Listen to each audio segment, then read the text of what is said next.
Assalamu alaikum wa rahmatullahi wa barakatuh, brothers and sisters. Welcome back. Welcome to our show. Every day we broadcast from here live. Alhamdulillah.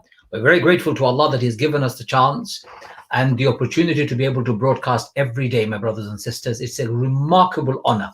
Remarkable honor for many, and of course, more importantly, mostly for me, because I'm able to sit here, serve the cause of Allah, serve Britain's first mosque, and most importantly, bring to your attention some of the amazing work Abdullah Quilliam has done and left on this earth as a legacy, not just for Muslims in the UK, but Muslims across the globe. Remember, he is the first person to build a mosque, actually first white Anglo-Saxon, Liverpudlian gentleman of English heritage, who then built a masjid in this particular country, and subhanallah, left a legacy that will outlast all of us. Now, brothers and sisters, when it was closed down many years ago, nobody ever thought it will ever reopen. But look at it this way. After 100 years of its closure, we now have the mosque not only open, but alhamdulillah, slowly but surely, we're restoring this masjid to its original glory. The purpose is to bring to light the amazing achievements of Abdullah Quilliam, the first generation of Muslims who came to this country and did an amazing amount of work. To bring this to the fore in itself is an honor. I tell you, brothers and sisters, there is nothing more worthy than this, in my view. I've said to many people, I'm not a trustee of any other mosque in this world, in this country, in any country in the world. And yet when Abdullah Quilliam Masjid opened up the opportunity for me, and they said to me, would you like to be a trustee? I said, yes, inshallah. I'll be more than honored to be a trustee. I'll be delighted to be a trustee. And I took it up because I believe doing this job would be the most amazing thing ever. So brothers and sisters, if you don't mind me saying this, let me put it to you. Without Allah bestowing us the honor, we cannot make honor for ourselves. Without Allah having favors on us, we cannot have no favors by ourselves. Remember Allah says in the Quran, قُلِ اللَّهُمَّ مَالِكَ الْمُلْكِ تُؤْتِ الْمُلْكَ مَنْ تَشَاءُ وَتَنْزِعُ الْمُلْكَ مِمَّنْ تَشَاءُ وَتُعِزُّ مَنْ تَشَاءُ وَتُذِلُّ مَنْ تَشَاءُ بِيَدِكَ الْخَيْرُ إِنَّكَ عَلَى كُلِّ شَيْءٍ قَدِيرٌ. Allah can give honor to whom He likes, and He takes away the honor from anyone He likes. He can give you power and take the power away. And we are so honored to be able to serve His cause. Especially, I am very honored to be a trustee of this masjid. So, brothers and sisters, with these words in mind, let me invite Sheikh Waddah to come and join us. Sheikh Waddah, inshallah, is going to recite from the Quran today. I think he is reciting, which surah is he reciting? Oh, we've just lost him. Let's see if I can get him back. Sheikh Waddah is reciting Surah Nur, Surah number 24. Sheikh Waddah will recite Surah 24 of the Quran today, inshallah. A very beautiful surah indeed. So, brothers and sisters, without further ado, let me invite Sheikh Waddah to do Surah Nur. Assalamu alaikum wa rahmatullahi wa barakatuh. Wa alaikum salam wa rahmatullahi wa barakatuh, brother Ajman. How are you doing, young man? Alhamdulillah, alhamdulillah. How are you today? Alhamdulillah, can't complain at all. How was your fasting yesterday? How was iftar or iftar from your mom? Alhamdulillah, it brought back memories of childhood. And what did you have? What was the food? We had the sambusa, the shurba, the shafut, which is the cornbread I told you last time about. And then you have your other rice and chicken we had yesterday. She gave me a bit of rice and chicken, alhamdulillah. With your special chili sauce that we have. Is it the chutney you call it? Chutney sauce, is it?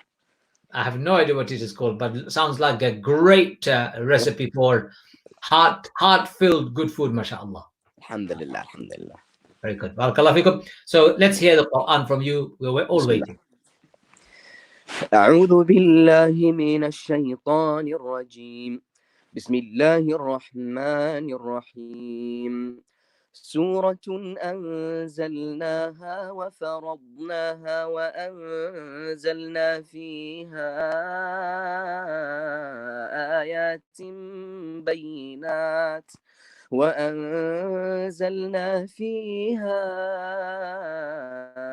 آيات بينات لعلكم تذكرون.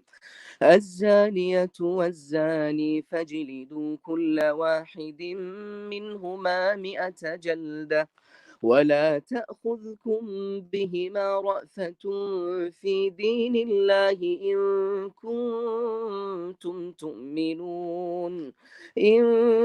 كنتم تؤمنون بالله واليوم الآخر وليشهد عذابهما طائفة من المؤمنين.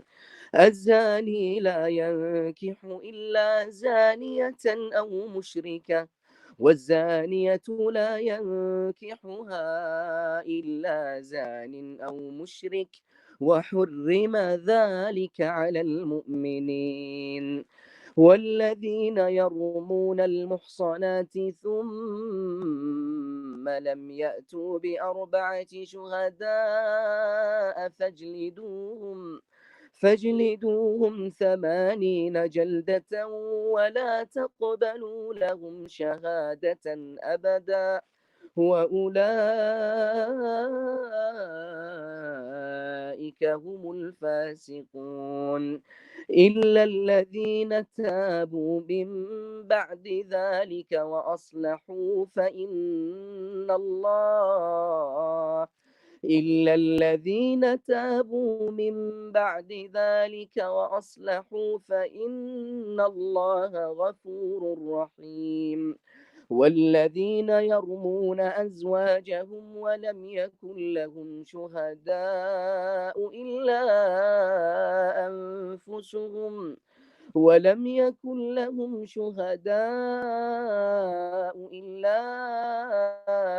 أنفسهم فشهادة أحدهم 4 شهادات بالله إنه لمن الصادقين. والخامسة أن لعنة الله عليه إن كان من الكاذبين. ويدرأ عنها العذاب أن تشهد 4 شهادات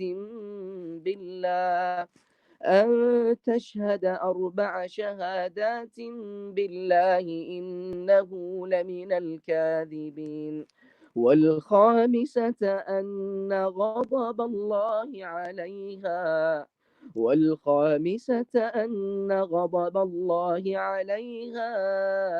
إن كان من الصادقين. ولولا فضل الله عليكم ورحمته وأن الله تواب حكيم. إن الذين جاءوا بالإفك عصبة منكم لا تحسبوه شرا لكم بل هو خير لكم لكل امرئ منهم ما اكتسب من الإثم والذي تولى كبره منهم له عذاب عظيم. لولا إذ سمعتموه ظن المؤمنون والمؤمنات بأنفسهم خيرا وقالوا هذا إفك مبين. لولا جاءوا عليه ب4 شهداء فإذ لم يأتوا بالشهداء فأولئك عند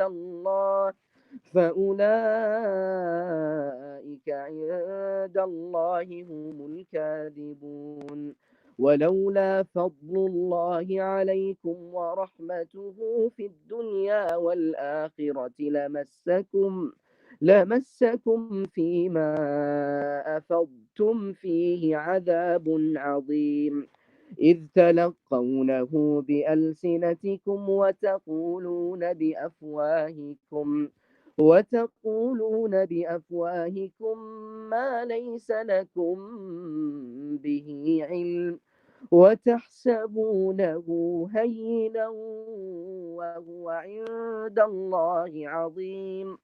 ولولا إذ سمعتموه قلتم ما يكون لنا أن نتكلم بهذا سبحانك هذا بهتان عظيم يعظكم الله أن تعودوا لمثله أبدا يعظكم الله أن تعودوا لمثله أبدا إن كنتم مؤمنين ويبين الله لكم الآيات والله عليم حكيم إن الذين يحبون أن تشيع الفاحشة في الذين آمنوا لهم عذاب أليم في الدنيا والآخرة والله يعلم وأنتم لا تعلمون ولولا فضل الله عليكم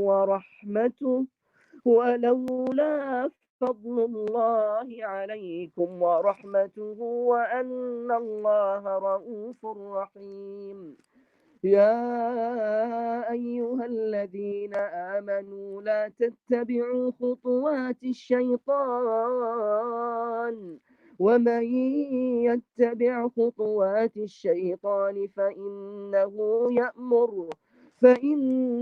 يأمر بالفحشاء والمنكر ولولا فضل الله عليكم ورحمته ما زكى منكم من أحد أبدا ولكن الله يزكي من يشاء والله سميع عليم صدق الله العظيم. MashaAllah, Sheikh Wadda, Allah bless you. Allah give you hayatan tayyiba. Amazing, amazing, amazing. Alhamdulillah. Surah 24 is an amazing surah. What does this surah mean to you? You read it all the time. SubhanAllah, it's one of the surahs that it's come down as like Al-Amr Bayan. It's loads of orders. So even when reading it, SubhanAllah al-Azim, you find like you don't find it as the flowy, the way that you've got stories within the Quran about Musa, about Isa, they're so flowy when you start reading them. But when Allah subhanahu wa ta'ala brings down orders, you feel like the ayah is so strong that you can't even like read it as a qira'ah. Like you have to stop at certain places to make it obvious for people what Allah subhanahu wa ta'ala wants from them and Allah's commands, how strong they come down in the Quran. Allahu Akbar, Allahu Akbar. Allah give you hayatan tayyiba. It's amazing surah. Allah give you more, inshallah.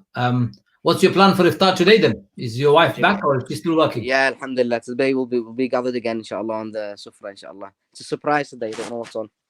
What, you're making it or she is making? No, I'm getting a surprise for myself. MashaAllah. Allah give you hayatan tayyiba. And give my wife salam to your wife, inshallah. And we will hear from you about all the good things that you're doing, alhamdulillah. I can see a massive fly has come into my room. I don't know how it's got in here. There's supposed to be a sealed room. How did it get here is what I want to know. SubhanAllah. I need it before it jumps on my face and then disturbs me from my program. But alhamdulillah, brothers and sisters, this is the nature's way.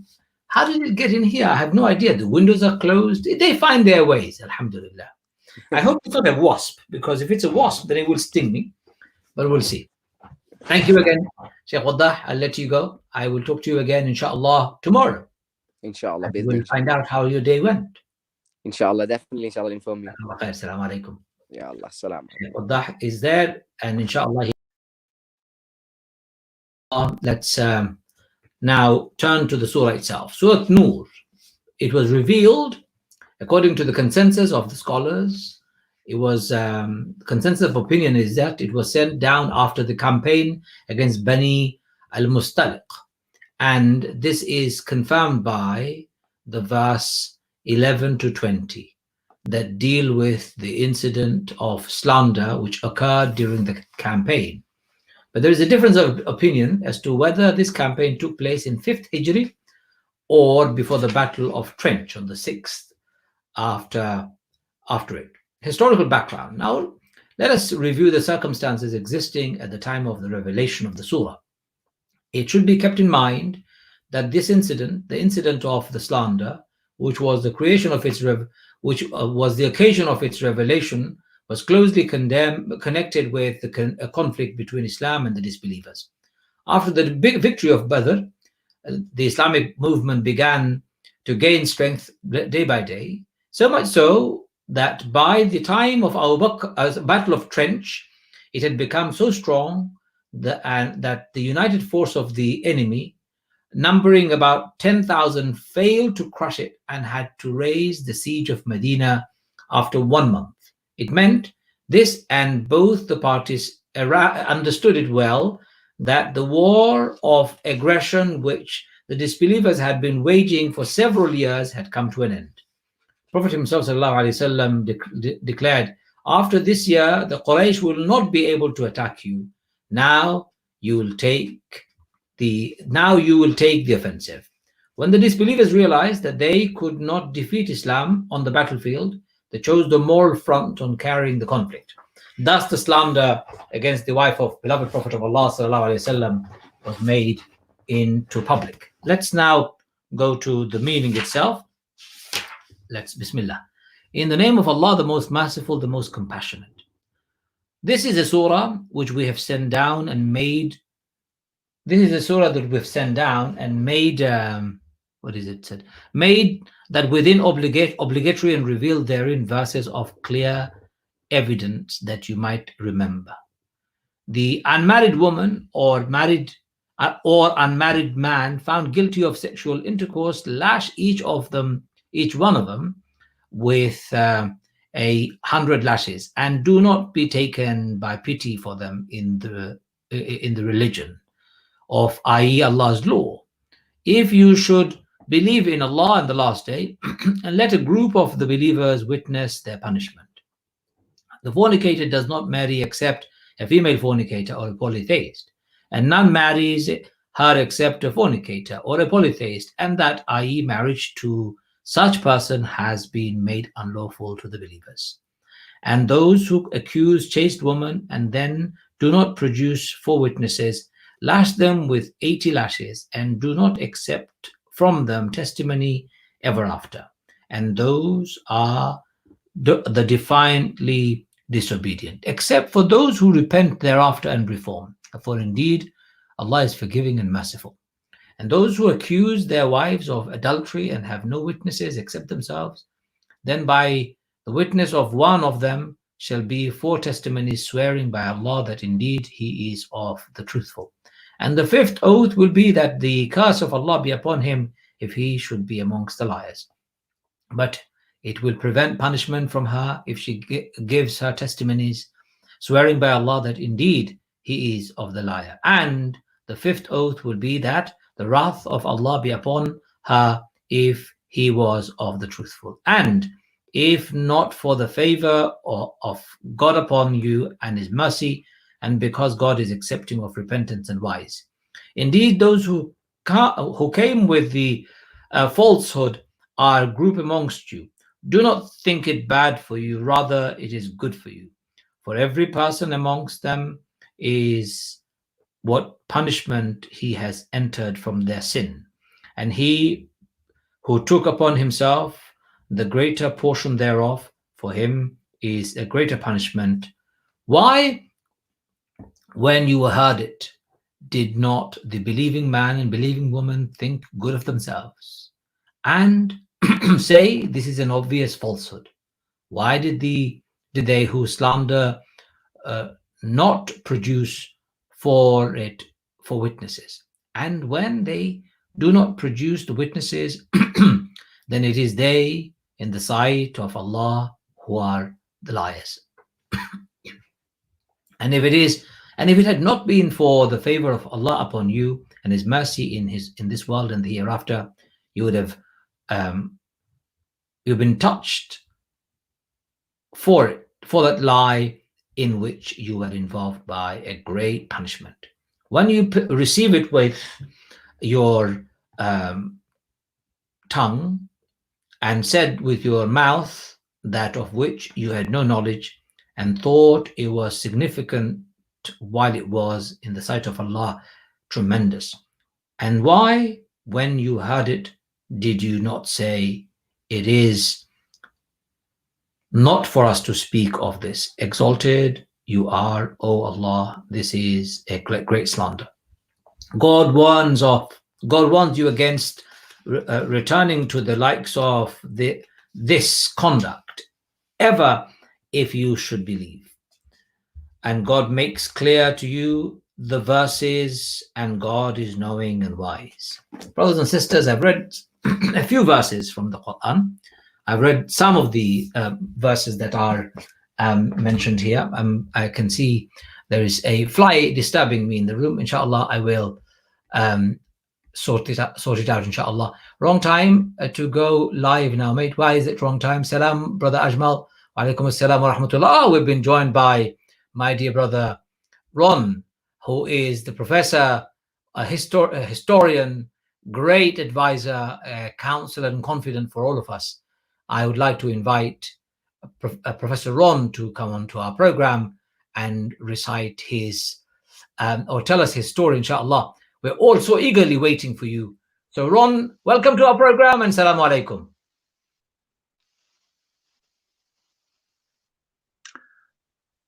Assalamu alaikum, everybody. Ramadan Kareem. When I last spoke, I told some interesting stories with regard to Quilliam and his interaction with Indian soldiers who had come across to Liverpool and London for the coronation. But I had actually planned to talk a little bit about Abdullah Quilliam himself, the kind of man that became the leader of British Muslims and the first person to organize a mosque and Islamic center in this country. What was he like? Well, certainly one thing we certainly know is he was a man of extraordinary energy. There's no way that he could have taken on the task of introducing Islam into the UK and establishing the mosque and all of his activities without that energy. But at the same time, he was involved in a number of other activities. So I'm going to give a kind of a brief run through, really, of some of these activities that were a part of Abdullah Quilliam's professional life. And you'll get an inkling, I think, of the kind of person that he was.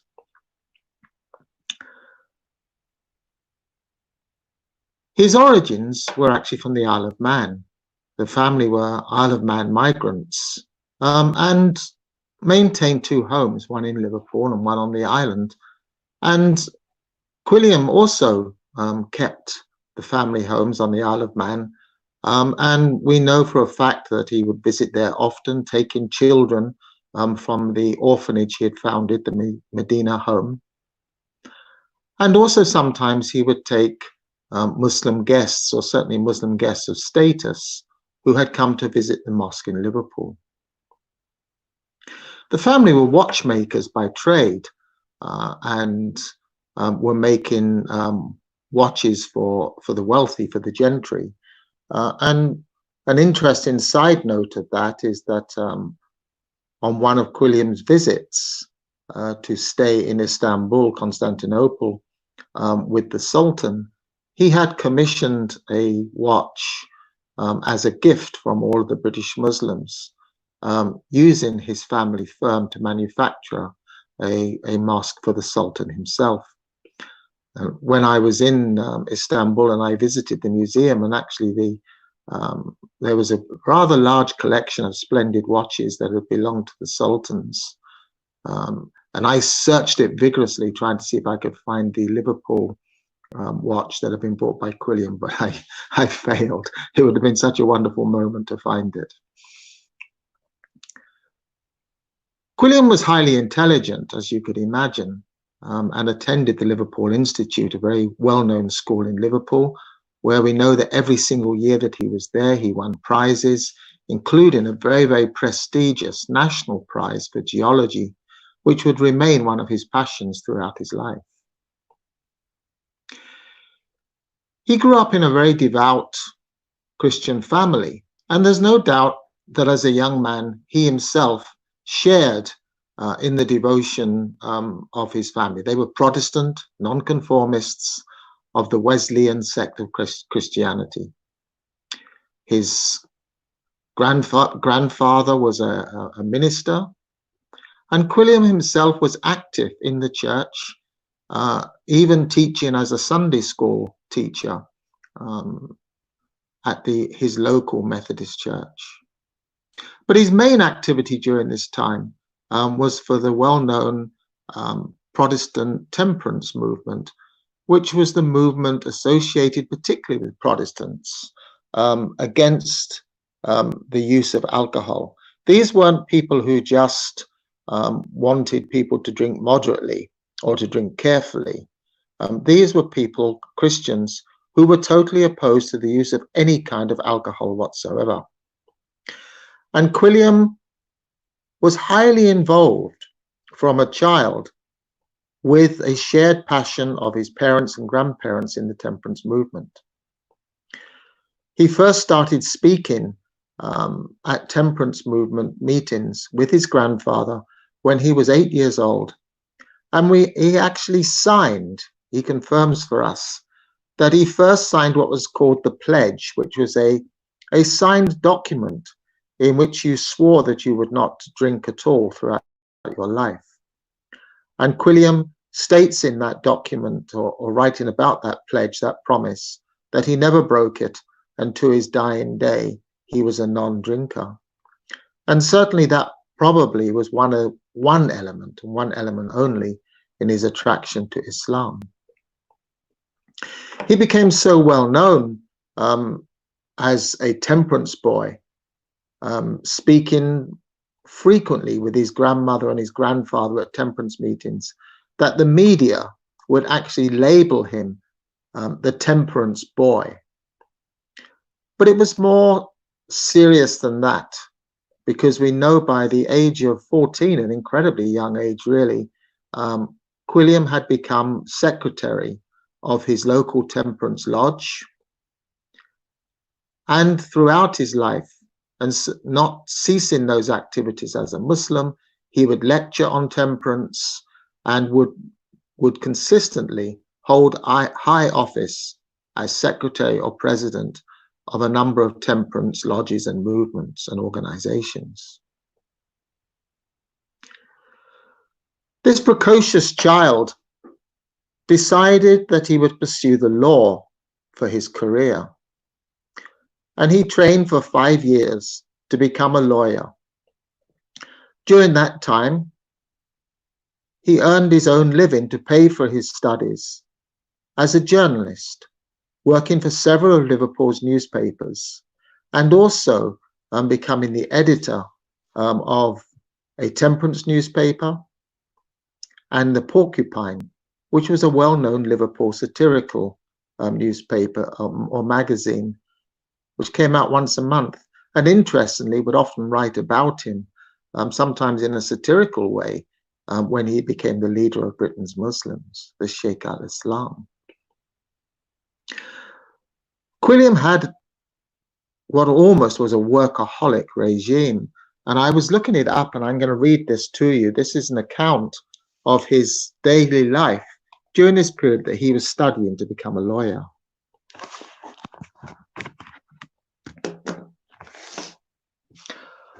Rising at 5:45 a.m., he would study for 3 hours until 8 a.m. and then walk to the office for a prompt start at 9:15. He would work at the office until 6 p.m., but 3 nights a week he labored as a junior reporter for 1 guinea a week. On these nights he would return home at midnight. 3 more nights were passed at the meetings of the Templars and the Band of Hope Temperance Societies, the latter of which he was by now superintendent.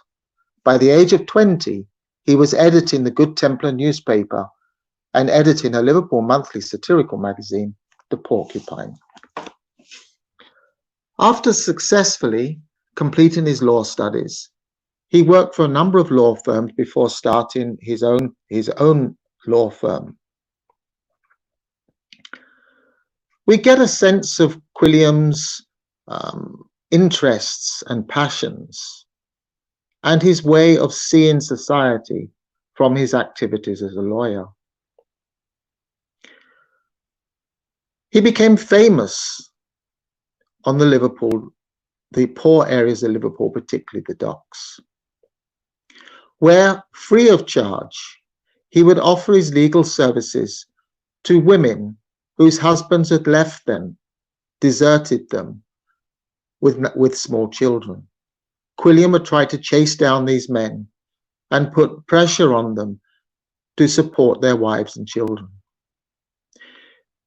It is said, although perhaps with a little bit of poetic license, that when he would ride through the streets of Liverpool on the big white stallion, which he certainly had and was given to him as a gift by the Sultan, the women of the streets of the poor areas of Liverpool would pour out of their houses and throw flowers at the feet of the horse in honor of the work that he did on their behalf. He also, as a lawyer, took it upon himself, as a criminal lawyer, to defend some of the worst and most notorious murder cases, and was a passionate advocate for the abolishment of capital punishment. When asked why it was that he had supported, that he took on some of the worst murderers and defended them, Quilliam replied, it was not a matter of guilt or innocence that made him do this. He said, it is my interest in justice, and it is a central plank of the justice system of this country that every citizen has the right to a fair trial and the best defense. And for that reason, I take on these cases. He even took on the defense of the first Fenian, or what would later become IRA, bombings on the British mainland, and accidentally got arrested by the police in London, who, when they saw him walk in with an Irishman, thought that he was a Fenian bomber himself. As a lawyer, he also represented a number of trade unions. And I'm going to see if I can find a list of those, because it's quite interesting to see his activities in that regard.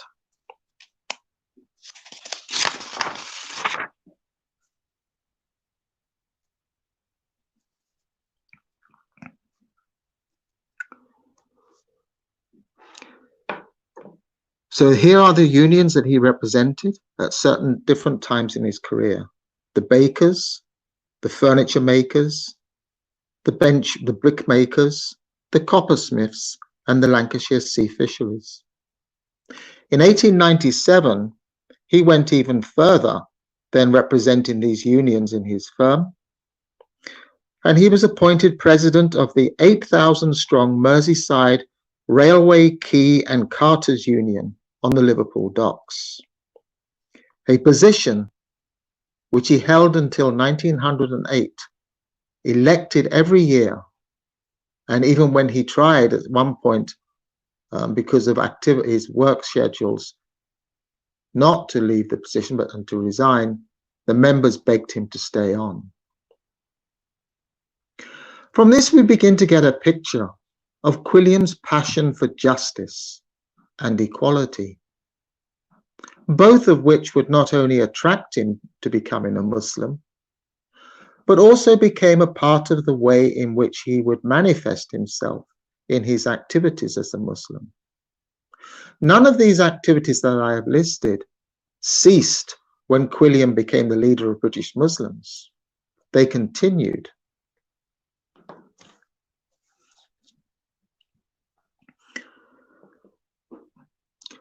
He also had a huge interest in culture, And after his conversion, he would beg his friends all across the Muslim world to send him artifacts of interest from Eastern cultures, opening up a museum inside the mosque building.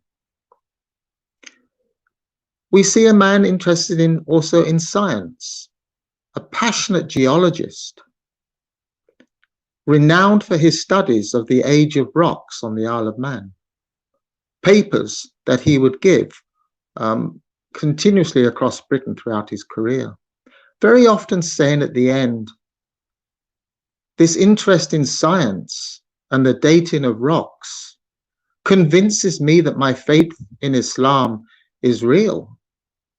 He said, because the Christianity that I was brought up in taught me that the human race was 5,000 years old. He said, to find out that Allah, the Almighty Lord, was creating rocks billions of years ago reinforces my passion and my love for such an extraordinary creator. He was also a poet, and I think you've been hearing some of his poetry inspired by Islam, read by Yahya Burt from time to time on this same live feed. I just wanted to give you a taste of the kind of man who became the leader of British Muslims. Intellectually astute, passionate for justice, deeply religious, and wanting to create an Islam in the British Isles that would not be something alien or foreign to the British people, but would manifest the deepest qualities and virtues that good British people valued. We begin to see an Islam being developed by Quilliam in the mosque that would take this passion for truth and justice and arts and culture and bring it out to the British people as representative of the last of the great Abrahamic religions.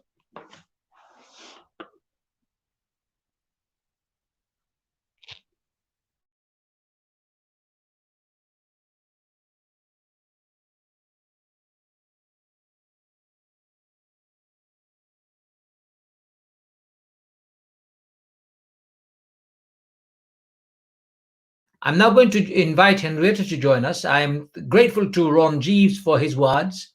Professor Ron Jeeves was very clear, very methodical about his outline and introduction to Abdullah Quilliam. We'll talk more about it. Henrietta, assalamu alaikum. I know she's there, busy. Well, salam. How are you doing? I'm okay, alhamdulillah. How are you? Oh, good, alhamdulillah. How is your Ramadan going? Amar Dood did its trick, I think. So it helped me to go through today. I had the rice, mango, and milk and cream concoction this morning, hoping that it will help me through. And it seemed to be working today. So alhamdulillah, I had a good day. How are you? Excellent, alhamdulillah. Very good. So more Amar Dood every day than it sounds like. Well, maybe not every day, but I have a bit of rice left, so I'll probably have that tomorrow morning too. But yeah, it could be a little bit heavy on the stomach and maybe on my weight. So I'm trying to be more conscious of how much I eat. Okay, very good. Well, quick question for you. Tell me. Is it true though that it's Amar Dood, or is it something else? What do you mean? You really want me to say that it's mind over matter, right? No, not at all. No. You've got people listening. There are lots of people like us out there who are struggling, you know? So if you share with them your insight, they may be inspired. And I'm asking this question. It doesn't have to be Amar Dood. It could be porridge for some people. Yeah, well, I'm learning one thing about this Ramadan, about myself, I guess, and fasting, is that as we go through every single year is different. So what I was struggling last year, I'm not struggling this year. I'm struggling with something else. age is definitely a factor, and I think people need to kind of think about not being stuck with the idea of how fasting was 5 years ago, 10 years ago, because this where we are now is very different. My body reacts differently to different things. The lack of sleep, so the balance needs to be found, I think, every year. So what I began to understand this year and start practicing is not plan so much about based on what I knew last year or based on the foods that I knew last year that worked, because this year they may not work at all. Last year I didn't have a mardud. Last year what was really working for me was yogurt, and I remember I just had a cup of yogurt every morning, maybe with a bit of bread. And that really filled my stomach. This year I tried yogurt in the first couple of days, it didn't work. So we need to find out what works, because we need to remember that our bodies are also changing. Things are not the same how they were last year. So we might have the best intention of fasting the same way as we did a couple of years ago, 10, 15 years ago. I still remember my first fast, how joyous it was, and the short days in Egypt when I was a single person. I used to go to people's houses almost in fact, every evening I had an invitation. So fasting was made easy in that way. Whereas now we are in a little bit, very different times, zones, very different timing. My body's different.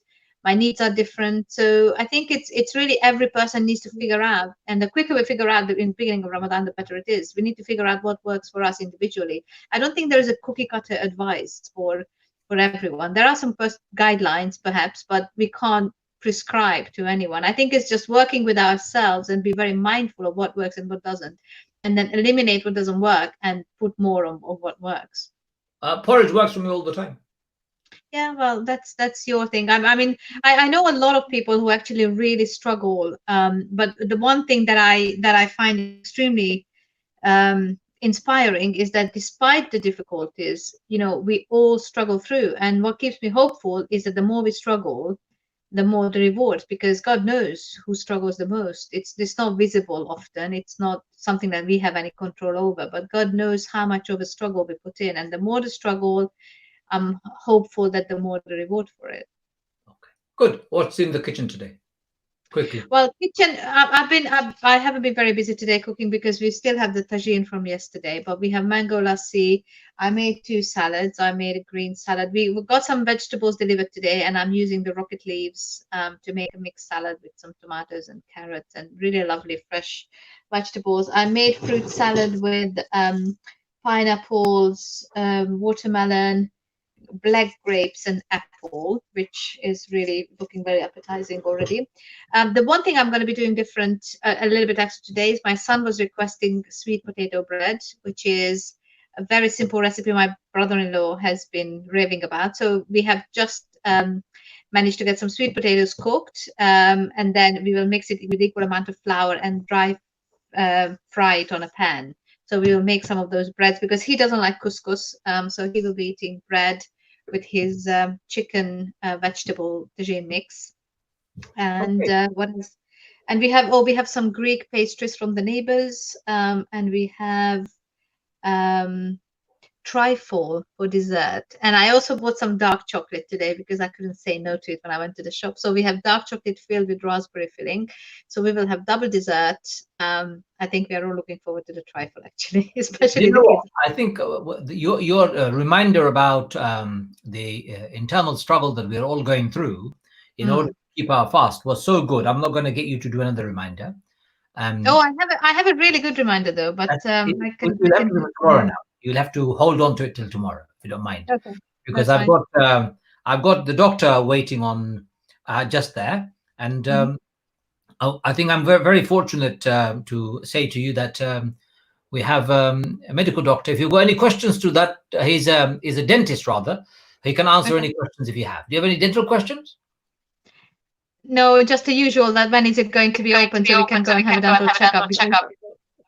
Okay. We all have issues of our teeth, and we haven't been to the dentist for a couple of months. And I had my appointment cancelled, so I know that the dentists are going through difficult time to reset the entire system. So if there is any news, I would be very happy to hear that. What is next for dental appointments? Okay, well, let's ask that question to the doctor. And I'm afraid I'm going to have to let you go because by you both staying, I get an echo on the line. So I'm going to Okay, say so salam to you. I will watch you online. Huh? Watch, yes, I please. will watch you online, yes. Thank you. Assalamu alaikum.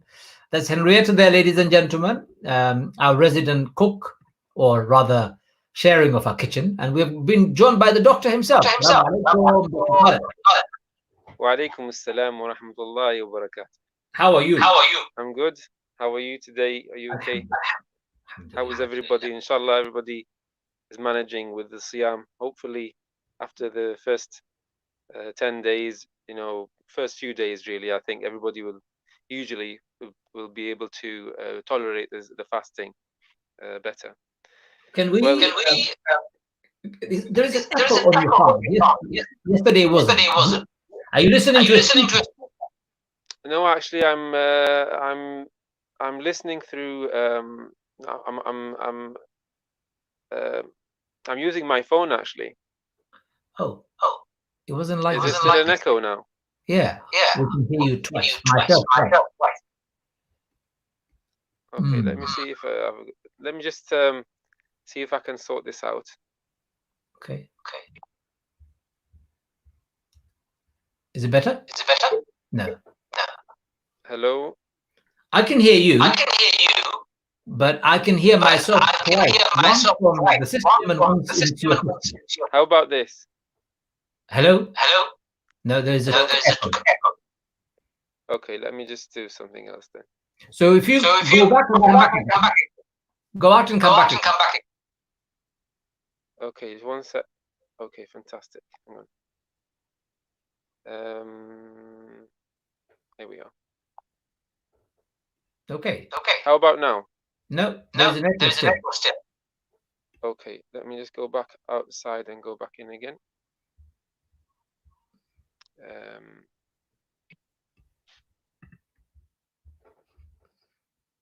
Well, ladies and gentlemen, when we have technology working, it works well. When it doesn't work, then we have this. We're going to wait for our doctor, but if you've got any questions to ask, you can. There is an echo, yes, of course. Sunny Mazumdar said there's an echo. I can hear an echo. Everyone can hear an echo.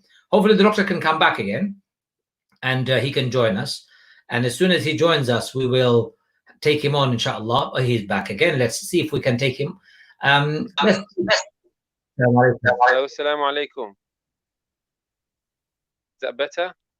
There is an echo. Yes. No, it's not. Echo. Okay. Is there an echo still? Okay, let me try something else. Do the same thing as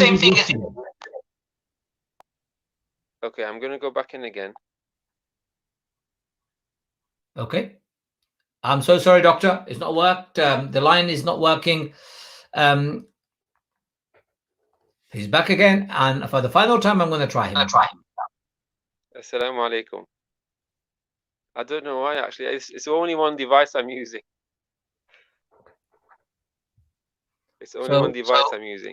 You will have to talk more. Talk very slow. Hang on.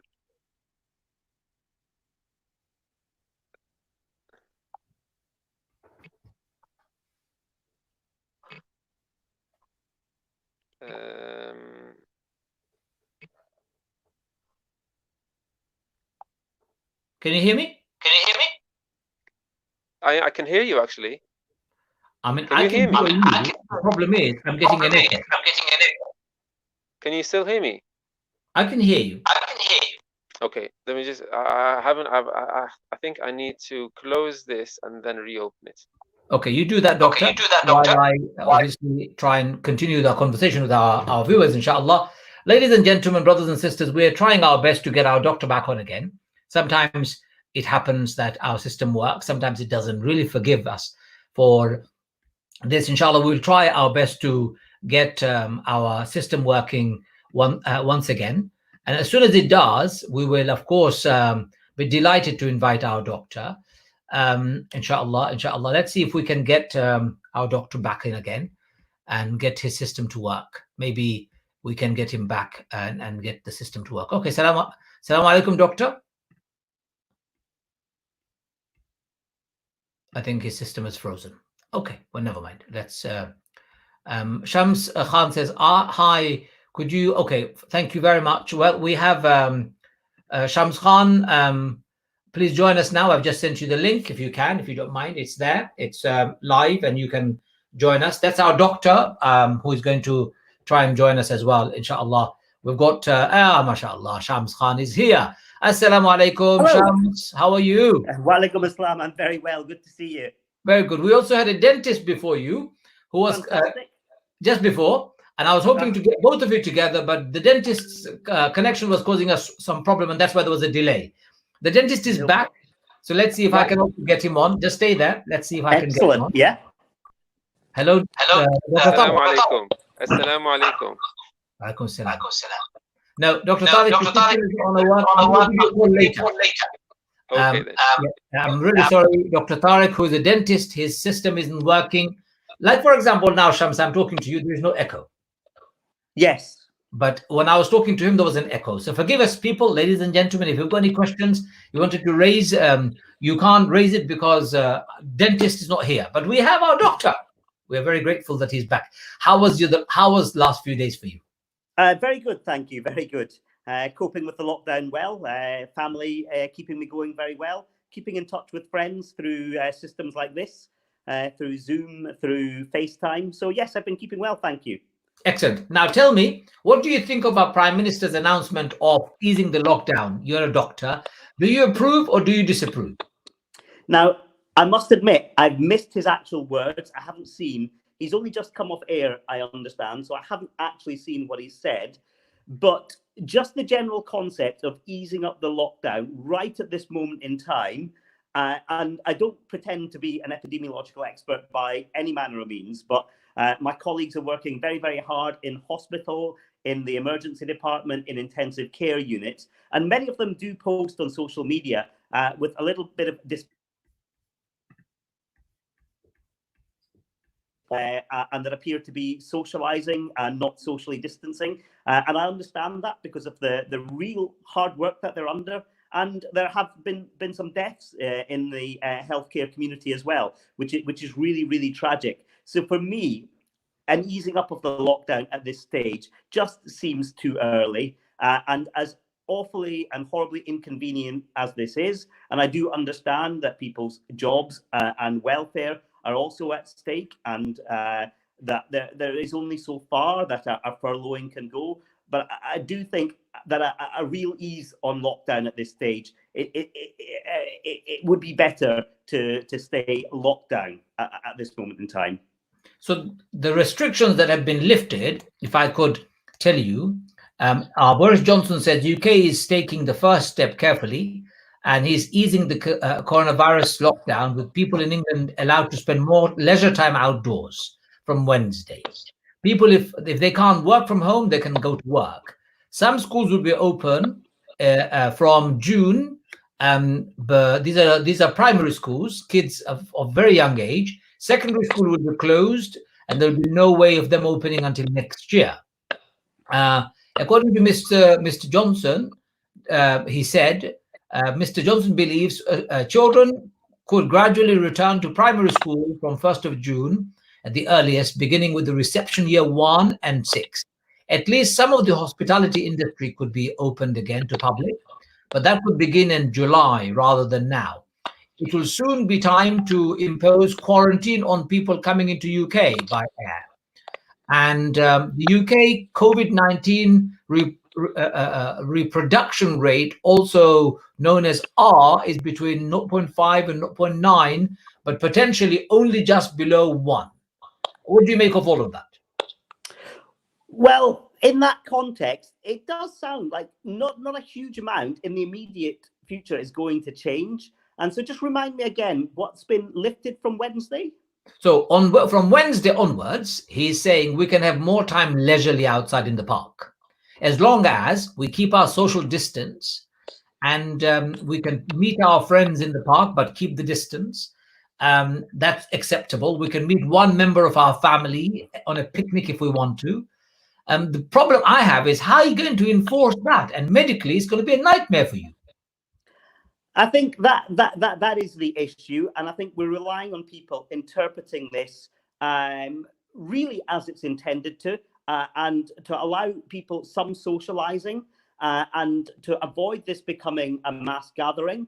So as long as we are keeping and respecting that social distancing between households, then yes, I can sort of see that as being a sort of slow step towards a sort of breaking of the lockdown. But I just think, just as you said, we have to interpret that with real caution, because I think seeing parks with lots of people picnicking, with lots of people very close to each other, I think it's something that we want to avoid. And I think as long as he's been very, very clear that we must be socially distant from each other, and that we are taking proper precautions, then I think we've got to take it pretty much as he's said and avoid the large gatherings.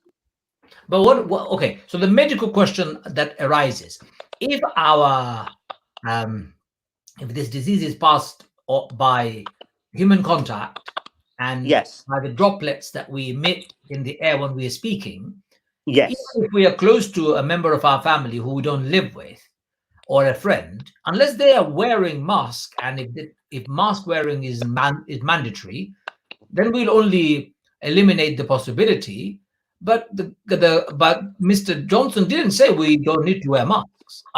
He didn't say we should wear masks. He didn't say anything about masks, if I read correctly. Yeah, and masks, it has been a thing of controversy. And if you read into the evidence, the scientific papers that have been published, you can understand that controversy. It's quite difficult. There are papers that do promote the use of masks. There are papers that suggest masks aren't quite as effective. And many countries have had a policy of masks, then have retracted that policy and then have gone back on it. So the whole idea of masks has sort of gone full circle, and it's still evolving. And really, for me, I think the idea of wearing a mask is quite reasonable, and I think it's quite an acceptable thing to do. But I think that we as a public have to beware that it is not in lieu of social distancing measures. It's really just an extra adjuvant to social distancing. And for me, it shouldn't really break that 2-meter rule. I think the idea of a mask, it can be good in that, for example, it will lessen the spray of droplets, and the sort of mask that we're talking about won't completely stop droplet spread from one person to your own mouth. We're not talking about the sort of standard of masks that are worn in hospital that allow clinicians to be in very close proximity to an unwell patient with the virus. We're talking about something that would allow the spread, but perhaps limit its spread so that it wouldn't spread quite so far, and allow this sort of distancing between two people to protect you a little bit further. The science is just not exact at the minute. So you're saying we have to maintain social distancing, and we have to maintain wearing of masks, because both of them would help our community. That's the medical advice you're giving. Yes, and in terms of having to wear a mask, it sounds like we haven't gone down that path quite yet. I think the mask, the advantages is it demonstrates to people that there is a problem with wearing a mask.